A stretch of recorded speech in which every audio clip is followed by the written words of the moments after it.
Assalamualaikum warahmatullahi wabarakatuh. Salam sejahtera bagi kita semua. Shalom. Om Swastiastu. Namo Buddhaya dan salam kebajikan.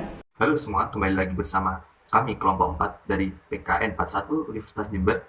Pada kesempatan kali ini kami akan membawakan sebuah berita dan kasus yang baru saja terjadi di Indonesia, yaitu kasus kerangkeng manusia di kediaman Bupati Nonaktif Langkat. Nah, buat kalian yang penasaran, apa sih akar permasalahannya, siapa tersangkanya, siapa korbannya, lalu apa solusi yang dapat diberikan untuk menanggulangi hal tersebut? Mari kita bahas lebih mendalam bersama.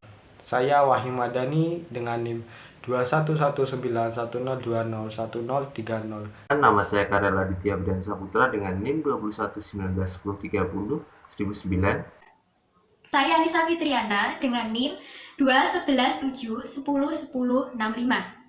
Nama saya Yohana Giva Citra Wijaya dengan NIM 2117101056. Nama saya Muhammad Rifki Darmawan, NIM 21191030111. Perbudakan adalah segala hal mengenai pengendalian terhadap seseorang oleh orang lain dengan cara paksaan tanpa digaji. Perbudakan biasanya terjadi untuk memenuhi keperluan akan buruh atau kegiatan seksual. Kasus kerangkeng manusia di rumah Bupati Langkat merupakan modus perbudakan terhadap para buruh di kebun sawit. Akar permasalahan ini berawal ketika Komisi Pemberantasan Korupsi atau KPK mendatangani rumah Bupati Langkat nonaktif, yaitu terbit rencana perangin-angin untuk operasi tangkap tangan atas dugaan kasus korupsi pada 18 Januari 2022. Saat itu sang bupati tak berada di rumah, akan tetapi tim KPK menemukan 2 kerangkeng di rumah sang bupati.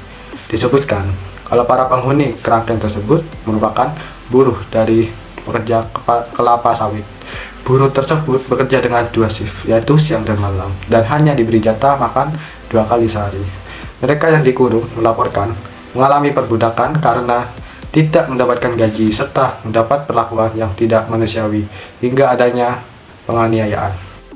Lalu siapa yang berani melakukan pelanggaran HAM dalam kasus kerangkeng manusia di kediaman Bupati Langkat nonaktif? Menurut keterangan polisi, terduga pelaku kekerasan diantaranya adalah pengurus kerangkeng, penghuni lama, anggota ormas tertentu hingga keluarga bupati. Lalu polisi sudah menetapkan 9 tersangka yang diantaranya adalah bupati, seorang anaknya, serta 3 orang pekerja di rumah Bupati DRP.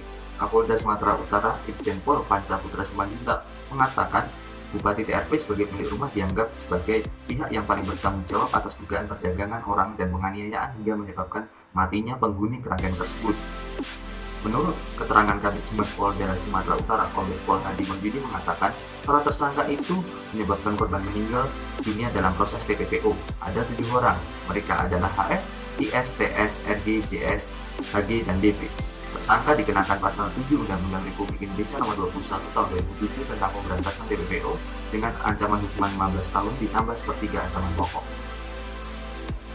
Lembaga swadaya pemerhati buruh migran atau dikenal dengan Migrant Care menerima laporan adanya dugaan praktik perbudakan modern di rumah Bupati Langkat, Sumatera Utara terbit rencana perangin-angin. Dalam siaran persnya, Migrant Care menyebutkan adanya 40 pekerja yang dikurung di sel atau kerangkeng. Para pekerja itu dikurung usai dipekerjakan di kebun sawit milik terbit selama 10 jam setiap harinya. Para pekerja tidak digaji sama sekali dan hanya diberi makan sebanyak 2 kali. Tidak hanya itu, pekerja juga disiksa hingga tubuhnya luka-luka dan lebam.